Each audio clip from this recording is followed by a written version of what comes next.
அன்பார்ந்த பெரியவர்களே, தாய்மார்களே,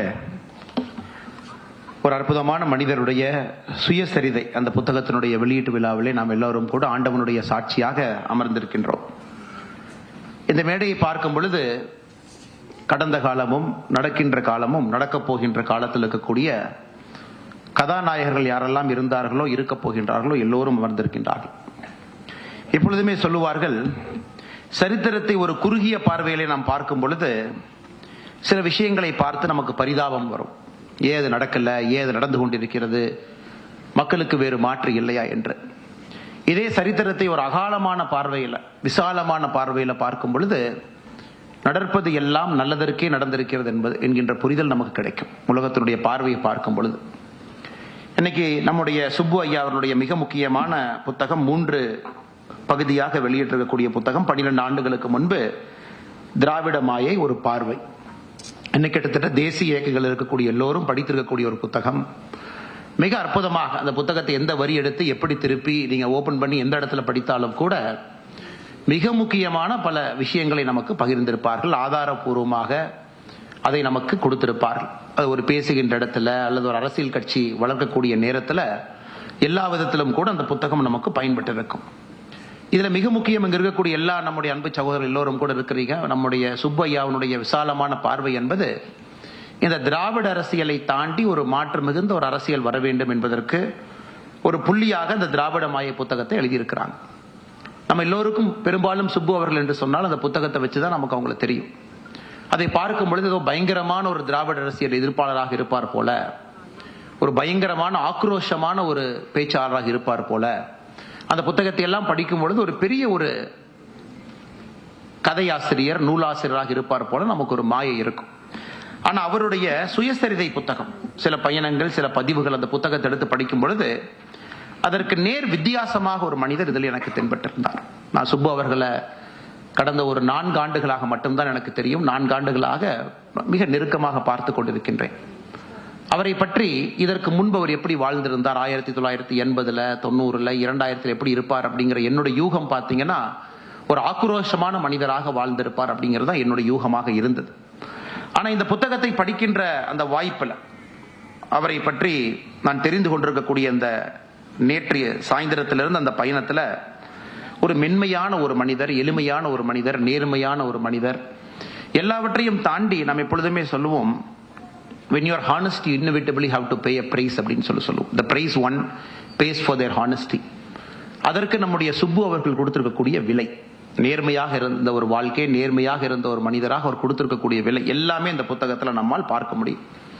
1995 காலகட்டம் வரைக்கும் தான் அந்த புத்தகத்துல இருக்குங்க. முதல் பகுதி till 1995. அதுல சுப்பு அவர்களுடைய 45 ஆண்டுகள், முதல் 45 ஆண்டுகள் அந்த புத்தகத்துல நாம் தெளிவாக பார்க்கலாம். இன்னைக்கு அவருக்கு 73 வயது. அடுத்து இன்னும் சுவாரஸ்யமாக பல விஷயங்கள் அடுத்து வரக்கூடிய புத்தகத்துல வரும். இந்த புத்தகம் முழுமையாக சுப்பு என்கின்ற மனிதர், ஏன்னா இங்க மேடையில் இருக்கவங்க எல்லாருமே சில பேர் பாக்கியசாலிகள், புண்ணியவர்கள், அதே போன்ற ஒரு நேர்கோட்டு பயணத்தில் இருக்கக்கூடியவர்கள் அருகில் இருந்து பார்த்திருக்கிறாங்க. என்னை போன்ற ஒரு மனிதன் 4 ஆண்டுகளாக தெரிந்த சுப்பு அவர்களை இந்த புத்தகத்தை படித்த பொழுது முற்றிலும் வேறு ஒரு பரிணாமத்துல இந்த புத்தகத்துல அவர் என்னோடு வாழ்ந்திருக்கின்றார். சாயந்திரத்திலிருந்து தான் உண்மையாலுமே இந்த புத்தகத்தை நான் படிக்க ஆரம்பிச்சேன். மேடையில் இருக்கக்கூடிய அன்பர்கள் எல்லோரும் இன்று மிக அற்புதமா பேசியிருக்கிறாங்க. இந்த புத்தகத்தை வாங்குவதற்கு முழு தகுதி நம்முடைய மதிப்பு மிகுந்த திருமதி சோபனா ரவி அவர்களுக்கு இருக்கு. கொடுப்பதற்கு எனக்கு தகுதி இருக்கான்னு தெரியல. இருந்தும் அண்ணன் சுப்பு அவர்கள் அழைத்திருந்தார். அவருடைய அழைப்பிற்கு நான் எப்பொழுதும் இல்லை என்று சொன்னது கிடையாது. அதற்காக இங்கே நான் வந்திருக்கின்றேன். சோபனா ரவி அவர்கள் கிட்டத்தட்ட நான் பள்ளிக்கூடத்திலிருந்து பார்த்து கொண்டிருக்கக்கூடிய ஒரு பரிச்சயமான ஒரு நபர். நான் ஸ்கூல் ஸ்டூடெண்டா இருந்து பார்க்கக்கூடிய அதே கம்பீரமான ஒரு குரல், உச்சரிப்பு, வார்த்தை எல்லாமே. இப்ப மேடையில தான் சொன்னாங்க, இவ்வளவு அற்புதமான நம்முடைய தாய்மொழிக்கு சொந்தக்காரி, பேசக்கூடிய ஒரு வல்லமை இருக்கக்கூடிய மனிதர், ஆங்கிலத்துல MA இங்கிலீஷ் ஃபொனடிக்ஸ் அதுல அவங்க ஒரு மேற்படிப்பு படித்திருக்கின்றார். அந்த அளவுக்கு திறமையான ஆங்கில புலமை இருக்கக்கூடிய ஒரு மனிதர். எந்த அளவுக்கு நம்முடைய தாய்மொழியில பேசுறாங்க பாருங்க. அதையெல்லாம் தாண்டி எப்பொழுதுமே நாம் செய்தி வாசிப்பாளர் அப்படிங்கிற ஒரு வார்த்தையை வச்சு சில பேருக்கு சுருக்கிடுவோம். செய்தி வாசிப்பாளர் அப்படின்னு. செய்தி வாசிப்பாளருக்கு பெருசா என்ன தெரிஞ்சிருக்கணுங்க? நமக்கு முன்னாடி செய்தி அந்த ரீல்ல ஓடிட்டு இருக்கும், காதுல இயர்போன்ஸ் இருக்கும், அந்த இயர்போன்ஸ்ல அந்த செய்தியினுடைய டைரக்டர் டைரக்ட் பண்ணுவாங்க, நம்ம பேசுவோம். ஆனால் சில மனிதர்களை செய்தி வாசிப்பாளர் என்கின்ற பெயரை வைத்து சுருக்கி விடுகின்றோமோ என்பதை இன்று நம்முடைய சோபனா ரவி அவர்களுடைய பேச்சுக்கு பிறகு நான் பார்த்தேன். ரொம்ப சுருக்கி வச்சுட்டோம் அவங்கள, செய்தி வாசிப்பாளர் என்கின்ற ஒரு சின்ன போர்வைக்குள்ள அவர்களை அமர்த்தி வைத்திருக்கின்றோம். அதையெல்லாம் தாண்டி எவ்வளவு விசாலமான பார்வை, எவ்வளவு அற்புதமான ஆழமான ஒரு தீர்க்கமான ஒரு பார்வை இருக்கக்கூடிய ஒரு அற்புதமான மனிதரை சந்தித்ததில் நான் பெருமகிழ்ச்சி அடைகின்றேன். எனக்கும் அக்கா அவர்கள் சொன்னது போல் இன்றுதான் முதல் மேடையில் அவங்களை பார்க்கிறேன். இசைக்கவி ரமணன் அவர்கள், அவருடைய நெருக்கமான நண்பர், புத்தகத்தில் எல்லா இடத்திலும் கூட ஒரு நூலிலை போல் வந்து கொண்டிருக்கக்கூடிய ஒரு மனிதர். மிக முக்கியமாக அவர் பேசும் பொழுது ஆத்மார்த்தமாக இருக்கக்கூடிய அந்த நட்பு, அந்த உரிமை நம்முடைய அஸ்வத்தாமன் அவர்கள் சொன்னாங்க. அதை அவருடைய பேச்சிலிருந்து நாம் எல்லோரும் கூட பார்க்க முடிந்ததனால் ஐயாவை மறுபடியும் சந்தித்தலே மற்றற்ற மகிழ்ச்சி அடைகின்றேன்.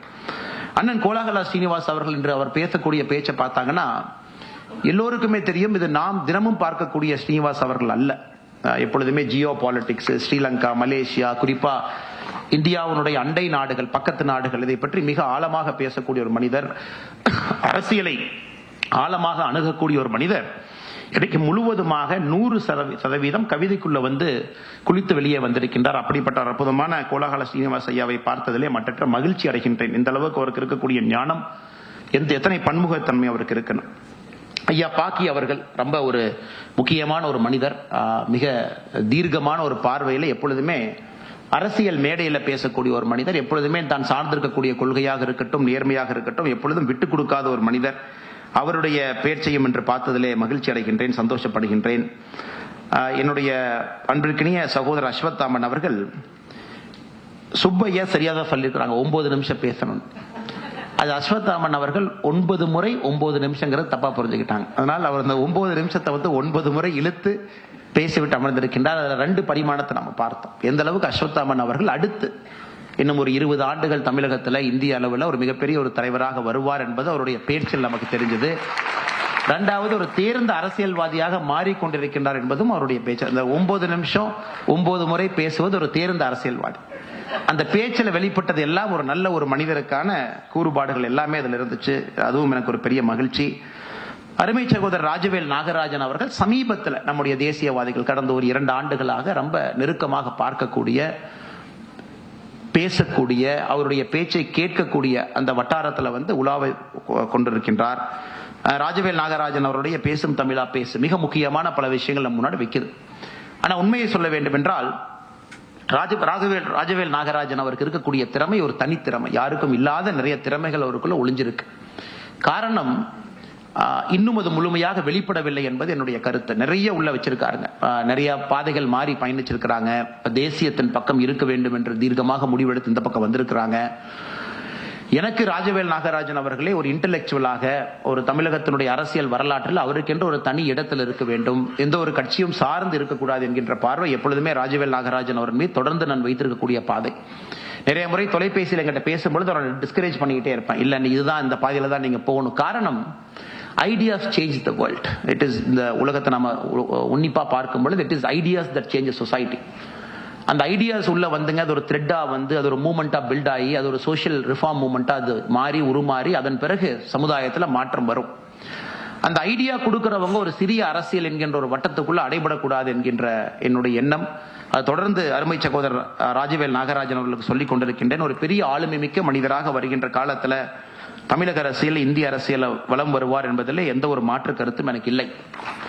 அதே போல அருமை சகோதரர் கார்த்திக் கோபிநாத் அவர்களுக்கு இந்த அறிவுரை நான் சொன்னேன். இல்லை, நான் அரசியல் பாதையில் தான் பயணிக்க வேண்டும் என்கின்ற அவருடைய தீர்க்கமான அந்த கோட்பாடிலும் ஏற்றுக்கொண்டு நீங்கள் பாரதிய ஜனதா கட்சியிலே சேரலாம் என்று அவருக்கு பாரதிய ஜனதா கட்சியில் இன்னைக்கு ஒரு இடத்தை கொடுத்து வளர்ந்து கொண்டிருக்கக்கூடிய ஒரு அருமையான தலைவர். எனக்கு ஒரு பெரிய சந்தோஷம் பார்த்தீங்கன்னா, இந்த மேடையில கடந்த காலம், நிகழ்காலம், எதிர்காலம் அப்படிங்கிற ஒரு வார்த்தையை ஆரம்பிச்சுங்க. 3 காலத்தில் இருக்கக்கூடிய மனிதர்கள் இங்கே அமர்ந்திருக்கின்றார்கள். இதுவரை நம்ம இங்கே கொண்டு வந்து சேர்த்தவர்கள், இந்த நம்ம நின்று கொண்டிருக்கக்கூடிய இடத்திலே நமக்காக பேசிக் கொண்டிருப்பவர்கள், அடுத்து நாம் பயணம் செய்ய வேண்டிய அந்த 20-30 ஆண்டுகள்ல பேசக்கூடியவர்கள், 3 பேரும் ஒரு மேடையில் அமர்த்தி இருப்பதுதான் நம்முடைய ஐயா சுப்பு அவர்களுடைய தனித்திறமை நினைக்கிறேங்க. அதுல கார்த்திக் கோபிநாத் அவர்கள் வருகின்ற காலத்தில் நிறைய கேட்பீங்க, பேசுவீங்க, பாப்பீங்க.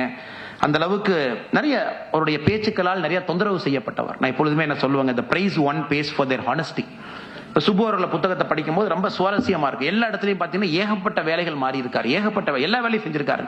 அவர் செய்யாத வேலைகள் எனக்கு ஒரு குறிப்பெடுத்துட்டு வரலான்னு பார்த்தேன், எத்தனை வேலை செஞ்சிருக்காருன்னு பார்க்கலான்னு பார்த்தேன். அது 10 வேலையை தாண்டி விட்டது. அதனால அது எழுத வேண்டாம், அது பேச வேண்டாம். கிட்டத்தட்ட வாழ்க்கையில 10 வேலைகளை தாண்டி ஒரு வேலை எடுக்கிறாரு, செய்யறாரு, அதை உதறாரு.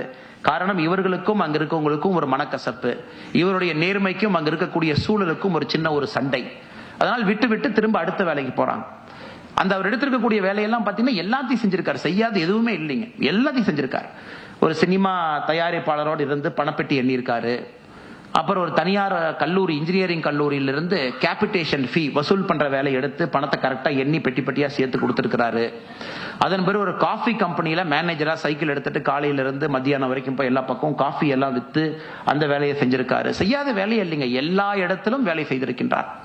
இதுல ஆச்சரியம் என்னன்னா, நம்ம நிறைய இடத்துல நினைப்போங்க, ஒரு இடத்திலும் இவருக்கு உள்ள இருக்கக்கூடிய அந்த சிந்தனைக்கும் வெளியே நடக்கக்கூடிய சிந்தனைக்கும் ஒரு சின்ன ஒரு கான்ஃபிளிக்ட், எட்டர்னல் கான்ஃபிளிக்ட் தான் சொல்லணும். சுப்பு அவர்களுடைய அந்த புத்தகத்தை, ஐயாவுடைய புத்தகத்தை படிக்கும் பொழுது there is an eternal conflict with truth. அவருக்கு உள்ளே இருக்கக்கூடிய அந்த உண்மையினுடைய வெளிப்பாட்டிற்கும் அவருக்கு சுற்றி இருக்கக்கூடிய அந்த புறச்சூழல் இருக்கக்கூடிய உண்மையினுடைய வெளிப்பாட்டிற்கும் எப்பொழுதும் பிரச்சனை இருந்து கொண்டே இருக்கிறது. அதை என்ன பண்றாருன்னா ஒரு தேடலாக சென்று கொண்டிருக்கின்றார். அது ரொம்ப ஆச்சரியமா இருக்கு. இன்னைக்கு இளைஞர்களுக்கெல்லாம் சில விஷயங்கள் சொன்னாதான் இந்த புக்கு விற்கும், எனக்கு நல்லா தெரியுங்க இன்னைக்கு இருக்கக்கூடிய இந்த சூழலுக்கு. எனக்கு கபில் தேவ் அவர்களுக்கு, டீன் ஜோன்ஸ் அவர்களுக்கு, அதான் பாத்தீங்கன்னா இந்த பதிப்பாளர் எவ்வளவு சிறப்பா போட்டிருக்காரு பாருங்க. வேற எதுவுமே எழுதல, திருப்பி பாத்தீங்கன்னா பக்காவா போட்டார். இந்திய ஆஸ்திரேலியா கிரிக்கெட் போட்டியில் கபில் தேவிடமிருந்து கோப்பை எப்படி கைமாறியது என்பதையும் இந்த புத்தகத்துல சொல்லியிருக்காங்க. இன்னைக்கு குறிப்பா திஸ் செல்ஸ். அப்படியா கபில் தேவா, என்ன சுப்பையாவுக்கும் கபில் தேவுக்கு என்ன தொடர்பு, அவருக்கு எப்படி கையில கோப்பம் வந்துச்சு, அதுக்காக தான் நம்ம புக் வாங்கி பார்க்கலாம் அப்படிங்கறதெல்லாம் நம்முடைய பதிப்பாளரும் நிறைய மாயை பண்ணியிருக்கார். ரேர் பப்ளிகேஷன்ஸ்ல என்னெல்லாம் அவருடைய வாழ்க்கையிலிருந்து எடுக்க முடியுமோ அதெல்லாம் நீங்க படிக்கும் பொழுது ஒரு ஸ்டைலான ஒரு person, he comes across as a very stylish person. ஒரு சீரியஸான ஒரு இன்டெலெக்சுவல் என்பதை தாண்டி ரொம்ப ஸ்டைலா ஒரு மனிதர். அது ரொம்ப நகைச்சுவை எழுதியிருப்பார். நான் 30,000 பேருக்கு வந்து சேப்பாக் ஸ்டேடியத்தில் காஃபி போடுறதே வேலை, அதை பார்க்கறதே வேலை, அந்த காஃபி எப்படி போடுறாங்க. அதன் பிறகு அது ஒரு பார்த்தீங்கன்னா டைடு டெஸ்ட் மேட்ச் 1987 இல்லைங்களாங்க ஐயா, டைடு டெஸ்ட் மேட்ச் டை ஆயிருச்சு. கபில் தேவுக்கு ஒரு கோப்பையை கொடுக்குறாங்க, டீன் ஜோன்ஸ்க்கு ஒன்று கொடுக்கணும், அவருக்கு கொடுக்குற கோப்பை உடஞ்சு போச்சு. உடனே ஐயா என்ன பண்றாருன்னா கபில் தேவ் கொடுத்த கோப்பையை பிடுங்கிட்டு வந்துடுறாரு, அது திரும்ப டீன் ஜோன்ஸ் கொடுக்குறாரு. ஏன்னா அட்லீஸ்ட் இந்த டிவியில் அந்த கோப்பை கொடுத்த புகைப்படம் வர வேண்டும் என்று. இதெல்லாம் டென்ஷன்லாம் முடிஞ்சு அடுத்த நாள் பார்த்தா புகைப்படத்தை காணா, அதுக்கு எப்படி நான் சுத்தினேன் அந்த புகைப்படத்தை வாங்குறதுக்கு. ஸோ நீங்க முழுசா படிச்சீங்க அப்படின்னா ஒரு ஸ்டைலான ஒரு பர்சன், ஒரு ஸ்டைலா இருக்கிறார். ஒரு எல்லா விஷயத்தையுமே தன்னுடைய பாணியில ஸ்டைலாக செய்யக்கூடிய ஒரு அற்புதமான ஒரு மனிதர். நான் ஒரு ரொம்ப சீரியஸாக தாங்க பார்த்திருக்கேன். 4 இயர்ஸா வந்து ரொம்ப சீரியஸான ஒரு இன்டெலெக்சுவல். எனக்கு 2 பேர் பார்த்தீங்கன்னா தொடர்ந்து செய்தி அனுப்பி கொண்டே இருப்பார்கள். ஒரு தனி மனிதனாக எனக்கு 2 செய்திகள் வரும். ஒன்னு டாக்டர் HV ஹண்டே அவர், இன்னைக்கு 95 வயது. இதுவரை எனக்கு 113 கடிதம் எழுதியிருக்காரு. 113 லெட்டர்ஸ் எனக்கு தனிப்பட்ட முறையில் எழுதியிருக்காருங்க. அது ஒரு புக்கா போடலான்னு தொகுத்துக்கிட்டு இருக்கோம். அதே போல நானும் அவருக்கு 113 பதில் திரும்ப போட்டிருக்கேங்க. அவர் வந்து எப்பொழுதும் எதை பார்த்தாலும் எழுதி அவருடைய அறிவுரை சொல்லி எழுதுவாங்க. அது கடிதமாக வரும். ஆனா சுப்பையாட்டு இருந்து அது வாட்ஸ்அப் குறுஞ்செய்தியா வரும். அது ஒரு 200-300 தாண்டி இருக்கலாங்க இன்னைக்கு வரைக்கும். ஒரு குறுஞ்செய்தியாக கரெக்டா 2 வரிதான் இருக்கும். ஒரு 7 வேர்ட்ஸ் அல்லது மேக்சிமம் 10 வேர்ட்ஸ்க்குள்ள அன்று நடக்கக்கூடிய அரசியலோ அல்லது நாங்கள் எடுத்த முடிவோ, நாங்கள் இதை செய்திருக்க கூடாது அல்லது செய்திருக்க வேண்டும், அது ஒரு அறிவுரையா கரெக்டா டான் ஒரு மெசேஜா போட்டு அதை வந்து ரொம்ப ஒரு தொந்தரவு இல்லாம நீட்டா அதை அனுப்பிச்சுட்டுருவார். ஆனா அவருடைய கருத்து வந்து அந்த 2 வரிகளை படிக்கும் பொழுதே அவர் கிட்டத்தட்ட ஒரு புத்தகத்தில் நமக்கு சொல்வது போல ஆழமாக இருக்கும். அந்த அளவுக்கு ஒரு சீரியஸான பர்சன். நான் அந்த புத்தகத்தை படிக்கும் பொழுது எந்த அளவுக்கு தன்னுடைய வாழ்க்கையை சுவைத்து அனுபவித்து மிக நன்றாக நண்பர்களோடு சந்தோஷமாக ஆடி பாடி சுற்றி திரிந்து முழுவதுமாக தன்னுடைய வாழ்க்கையை வாழ்ந்துவிட்டு 73 வயதில் எங்க அமர்ந்திருக்கிறார் என்றுதான் நான் சொல்ல வேண்டும். இன்னும் வாழ்க்கை பெரிதுங்க, என்ன நிறைய இருக்கு அவருக்கு. He will live a long time. காரணம், இந்த திராவிட மாயை 3 பதிகமா போட்டிருக்கோம். ஆங்கிலத்தில் திராவிட மாயை பப்ளிஷ் பண்ணியாச்சு. இன்னைக்கு அவருடைய சுயசரிதையினுடைய முதல் பாகம். 1995 அப்புறம் பாத்தீங்கன்னா இன்னும் கிட்டத்தட்ட நமக்கு 29 ஆண்டுகள் இருக்கு. அதை எத்தனை எபிசோடா போட போறாங்க, 1, 2, 3 தெரியல. இன்னும் நிறைய பேசுறாங்க. அடுத்த கட்ட இளைஞர்களை குரூம் பண்ணிட்டு இருக்காங்க. இப்ப எந்த அளவுக்கு நம்முடைய தமிழ்நாடு வாசகர் வட்டத்துல முதுமையானவர்கள், நம்முடைய முதியவர்கள் இங்க இருக்கிறாங்க, நமக்கு அனுபவம் சொல்லக்கூடியவர்கள் இருக்கிறாங்கன்னு ஒரு பக்கம் இருந்தாலும் கூட இளையவர்கள் இன்னைக்கு சுப்பையாவுடைய ஃபேன்ஸா இருக்கிறது ஒரு பெரிய விஷயம். அது வந்து தமிழ்நாட்டில் அது இம்பாசிபிள். இன்னைக்கு ஒரு அஸ்வத்தாமன் அவர்களாக இருக்கட்டும், கார்த்திக் கோபிநாத் அவர்களாக இருக்கட்டும், ராஜவேல் நாகராஜன் அவர்களாக இருக்கட்டும், அவர்களும் அதே ஈடுபாடோடு சுப்பையா அவர்களை கொண்டாடுவது பெரிய விஷயம். அது அஸ்வத்தாமன் அவர்கள் சின்ன குழந்தையை போலதான் சுப்பையா பக்கத்தில் இருக்கும்போது எங்கிட்ட சொன்னார், அண்ணே சுப்பையா புத்தகத்துல என் பேர் இருக்கு, உங்களுக்கு தெரியுமானார். நான் புக்கை முழுமையா படிக்கல பிரதர், நான் அப்படியே திறந்து அப்படியே ஓரளவுக்கு படிச்சுட்டு வந்திருக்கேன். புக் ரிலீஸ் ஃபங்க்ஷனுக்கு முழுமையா படிப்பேன். ஆனா முழுமையா படிச்சேன்னு பொய் சொல்லி ஐயாட்டு நான் மாட்டிக்க மாட்டேன். அதனால நான் சத்தியமா உங்க பேரை நான் புக்ல பார்க்கவே இல்லைன்னு. இல்லண்ணே, அவர் ஒரு படகு வாங்கினாரு, அந்த படகுக்கு அஸ்வத்தாமன்னு பேர் வச்சாருண்ணே, நல்லா பாருங்கண்ணே. ஸோ அந்த அளவுக்கு எல்லோருக்கும் ஒரு பக்கத்தில் இருக்கும் பொழுது ஒரு குதூகலம், ஒரு ஆர்வம், ஒரு பக்கத்தில் இருக்கணும் அப்படின்னு. இது எனக்கு மிகுந்த சந்தோஷங்க ஐயா. இங்கே உங்களுடைய புத்தகத்தை வெளியிடுவது, குறிப்பாக இன்னைக்கு நான் மேடையிலே உங்கள்கிட்ட சொன்னங்க ஐயா, உங்களுடைய முதல் பதிப்பு, முதல் பதிப்புல இந்த முதல் பகுதியினுடைய முதல் பதிப்பு, எனக்கு எவ்வளவு புக் பிரிண்ட் பண்ணிருக்கீங்களோ அனைத்தையும் நாங்கள் வாங்கிக் கொள்கின்றோம். அது எங்களுடைய ஒரு சிறிய ஒரு காணிக்கையாக இருக்கட்டும். அது தமிழ்நாடு முழுவதும் பாரதிய ஜனதா கட்சி அலுவலகங்கள் மூலமாக எல்லா இடத்துக்கும் செல்ல வேண்டும். ஆனா இங்க இருக்கிறவங்க அந்த புக்கு தேவைப்படும். அதனால நாங்கள் முதல் உங்களுடைய பப்ளிஷர் இருந்து எங்களுக்கு ஒரு 500 காப்பியும், செட்டில் ஆனதுக்கு அப்புறம் இன்னொரு 500 காப்பியும், 1000 காப்பி நீங்க கொடுங்க ஐயா. அது எல்லா இடத்துக்கும் கொண்டு போய் சேர்த்துவது எங்களுடைய வேலையாக இருக்கட்டும். காரணம் இன்னைக்கு புத்தகம் படிக்கக்கூடிய சூழல் ரொம்ப குறைஞ்சிருச்சுங்க ஐயா, ரொம்ப குறைஞ்சிருச்சு. ஏன்னா இன்னைக்கு புத்தகமே பாத்தீங்கன்னா நெட்ஃபிளிக்ஸ் சீரீஸா வந்துருது. 2 பக்கம் ஒரு பெரிய கான்ஃபிளிக்ட்டுங்க ஐயா. சமீபத்தில் ஒரு புத்தகம் படித்துக் கொண்டிருக்கின்றேன், மிக அற்புதமான புத்தகம். ஒரு மேன் கால் ஓ அப்படின்னு ஒரு புத்தகங்க. கிட்டத்தட்ட எங்க அப்பாவை பாக்குற மாதிரியே இருக்கும். ரொம்ப அற்புதமா ஒரு மனிதன், கிட்டத்தட்ட சுப்பையா மாதிரி ரொம்ப நேர்மையாக இருக்கக்கூடிய மனிதன். ஆனா சமுதாயத்தில் நாம அவங்க பார்க்கும் பொழுது ரொம்ப வித்தியாசமா இருக்கிறாங்களே, என்ன இப்படி இருக்கிறாங்களே, அப்படி இருக்கிறாங்களே, வெளியே நடக்கிறதுக்கும் இவங்களுக்கும் சம்பந்தமே இல்லாம இருக்கிறாங்களே, கொஞ்சம் அன்பிட்டா இருக்கிறாங்களே அப்படின்னு நம்ம பார்ப்போம். பெரிய மனிதர்கள், அது ஓ அப்படிங்கிற ஒரு மனிதன் எப்படி வாழ்றான். நம்ம சில பேர்த்த கஞ்சன் அப்படின்னு சொல்லுவோம். அந்த புத்தகத்தில் அந்த ஓ டெஃபினேஷன் கொடுத்திருப்பார். அவர் சூசைட் பண்ணிக்க போவார், ஏன்னா யாருமே இல்லை, தனிமையாக இருக்கின்றேன். சூசைட் பண்ணா கூட வீட்டுல கார்பெட் ஏதோ ஆயிடக்கூடாதுங்கிறக்கா கார்பெட் மேல பாலித்தீன் போட்டு சூசைட் பண்ற ஒரு மனிதர். அந்த மாதிரி ஒரு புத்தகம், எக்ஸ்ட்ரீம்லி வெல் ரிட்டன், ஒரு ஃபென்டாஸ்டிக் புக். அதை நான் ஒரு 4 பேருக்கு கிஃப்ட் கொடுக்கலான்னு அந்த புத்தகத்தை வாங்கி முயற்சி பண்ணி ஒரு 2 பேருக்கு கொடுத்தேன். ஆனா இது டாம் ஹாங்க்ஸ் நடிச்சுட்டாருனே, படமா வந்துருச்சு, நீங்க பாக்கலீங்களா, நெட்ஃபிளிக்ஸ்ல இருக்குனே, அது படமா வந்துருச்சுனே. எனக்கு அது பெரிய ஆச்சரியம். எந்த கதை, எந்த புத்தகமும் இப்படி ஒரு படமாக, ஒரு சீரியஸாக வரும் பொழுது எப்படி அடுத்த கட்ட இளைஞர்கள்ட்ட அந்த வாசிப்பு அப்படிங்கறத நீங்க ஒரு செயலா கொண்டு போவீங்க சார். இதற்கு முன்பு அந்த ஆப்ஷனே இல்லை. தூர்தர்ஷன்ல ஒரு வெள்ளிக்கிழமை அன்னைக்கு, ஒரு ஞாயிற்றுக்கிழமை அன்னைக்கு சித்திரகாரோ அல்லது ஒரு பாட்டோ, இதை மட்டும் பார்த்து வளர்ந்த ஒரு ஜெனரேஷன்ல நிறைய புத்தகத்தை நம்ம படிச்சிருக்கோம், புத்தகத்தோடு வாழ்ந்திருக்கின்றோம். இங்க இருக்கவங்க எல்லாமே புத்தகத்தை படித்து வந்தவர்கள், புத்தகம் இல்லாம அவங்க இல்லை. ஆனா இன்னைக்கு இருக்கக்கூடிய மாணவர்களை ஒரு பக்கம் நாம் குறை சொன்னாலும் கூட, இன்னொரு பக்கம் உண்மையான நிதர்சனமான உண்மை என்னன்னாங்க, எல்லாமே கையில இருக்குங்க சார். பிளிங்க் லிஸ்ட் போயிட்டீங்கன்னா 5 மினிட்ஸ்ல புக்கோட சம்மரி கொடுத்துறான்.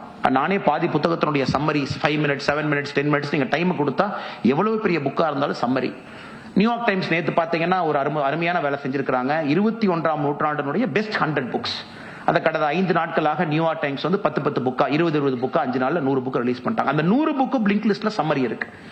சோ உங்களுடைய சுவை, ஒரு புத்தகத்தை எடுத்து அதை ஒரு பக்கமாக அனுபவித்து, அந்த nuances in paragraph, nuances in writing, அது கண்டிப்பா அந்த புத்தகத்துல கிடைக்க போறது இல்ல சம்மரியில.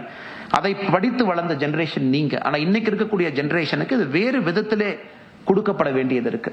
they need this in some other format. அவங்களுடைய கன்சம்ஷன் பேட்டர்ன் வேற. ஏன்னா நம்மை பொறுத்தவரை ஒரு உலகம், இளைஞர்களை பொறுத்தவரை கையிலே உலகம். ஏன்னா அந்த செல்போனுக்குள்ள அவங்க இருக்கிறாங்க, அதுக்குள்ளேயே தான் அவங்க இருக்கிறாங்க.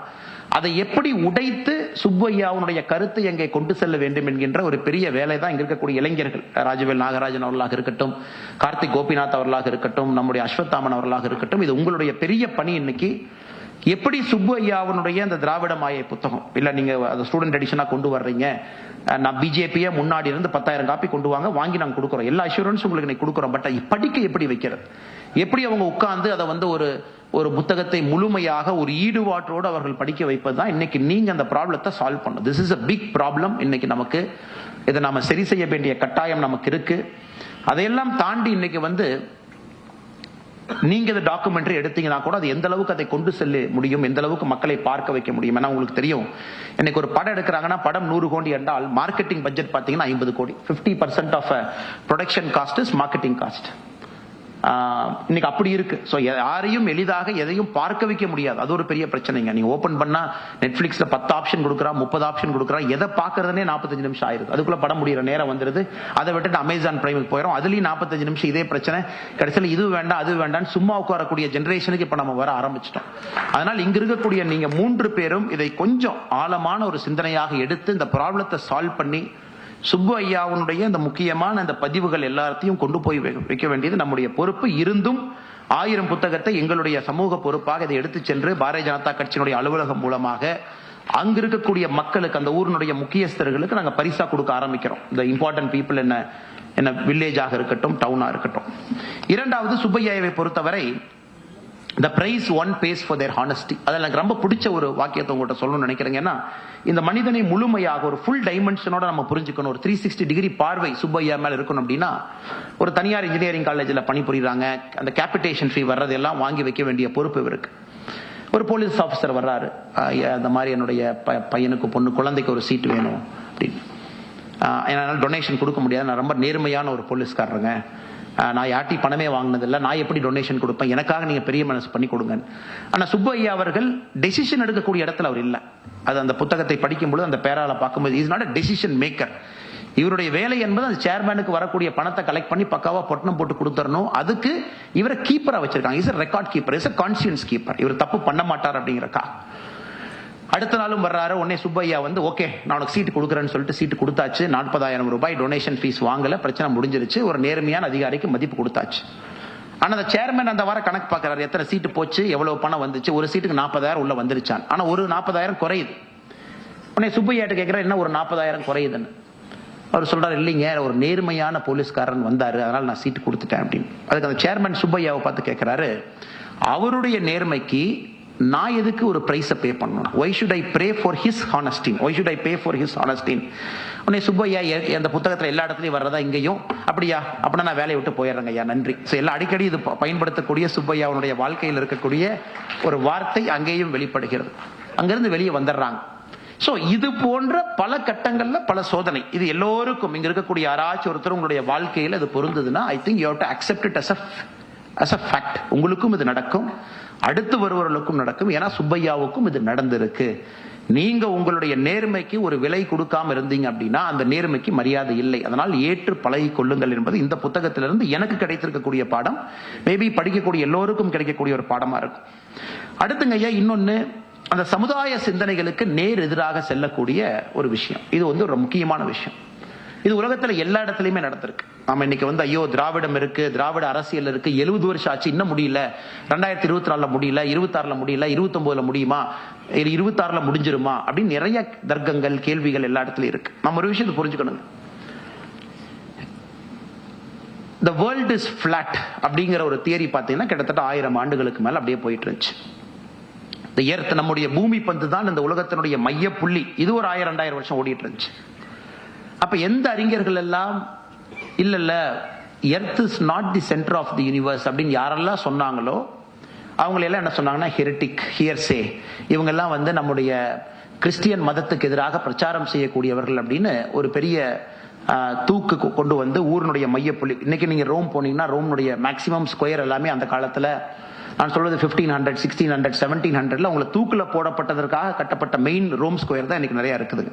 ஏன்னா இவர்கள் எல்லாமே அன்னைக்கு சயின்ஸை பேசினாங்க, தத்துவத்தை பேசினாங்க, உண்மையை பேசினாங்க. இன்னைக்கு நீங்க போனீங்கன்னா பார்க்கலாம்.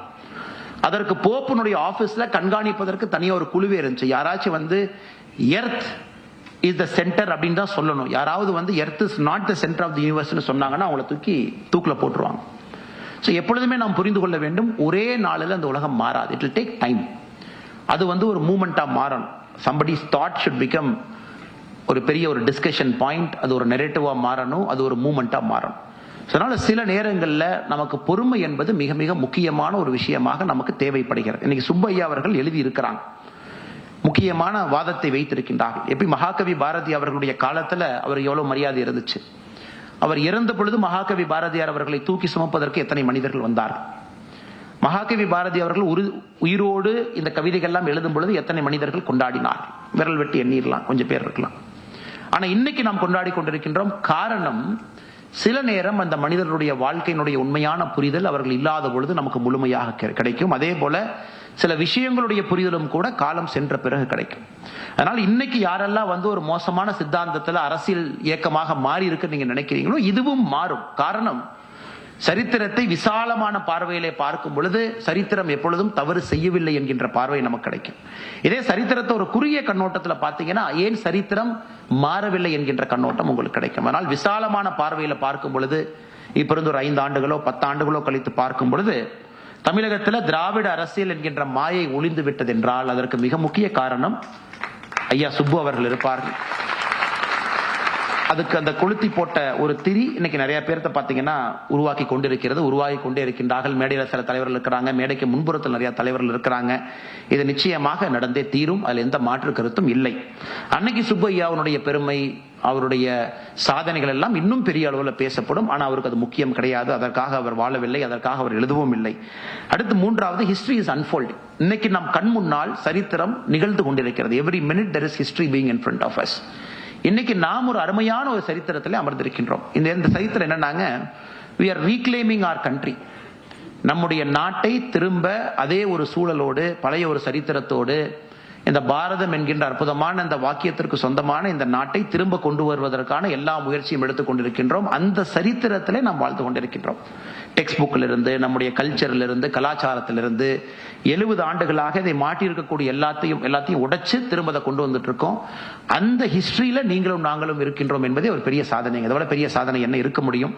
இதை முழுமைப்படுத்துவதற்கு நாளை காலையில முடியாது, அடுத்த வருஷம் முடியாது, இன்னும் சில ஆண்டுகள் ஆகலாம், இன்னும் சில சதமானங்கள் ஆகலாம். ஆனால் நிச்சயமாக அது நடக்கும் பொழுது இந்த சரித்திரத்திலே நாமும் இருந்தோம் என்பதிலே நமக்கு ஒரு பெரிய பெருமை இருக்கும். அதையெல்லாம் தாண்டி கடைசியாக சுப்பையா அவர்களுடைய இந்த மெசேஜை நாம முழுமையாக எடுக்கணும் அப்படின்னாங்க, நிறைய படிங்க அப்படிங்கிறார். I think reading is essential.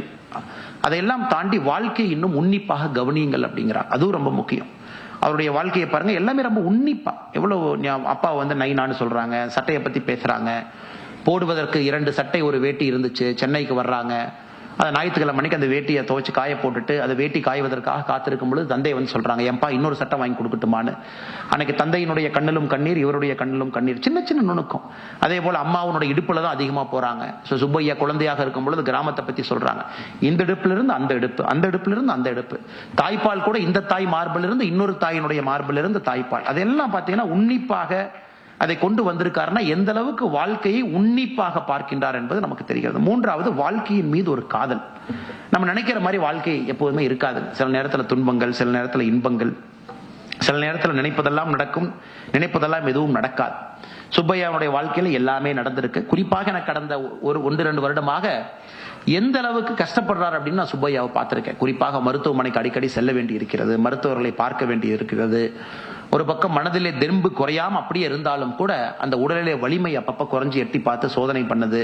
அதை தன்னுடைய புத்தகத்தினுடைய ஆரம்பத்தில் மிக அற்புதமா சொல்லியிருப்பாங்க. ஹாஸ்பிட்டலுக்கு அப்படியே வேண்டா அப்படியே கூட்டிட்டு போறாங்க, கஷ்டப்பட்டு உட்கார வைக்கிறாங்க. அவரும் வேண்டா வெறுப்பா போய் அந்த மருத்துவமனையில் அமர்ந்திருக்கிறாங்க. நர்ஸ் வர்றாங்க, இந்த ஐயாட்ட வந்து காஃபி வேண்டுமான்னு கேட்கறாங்க.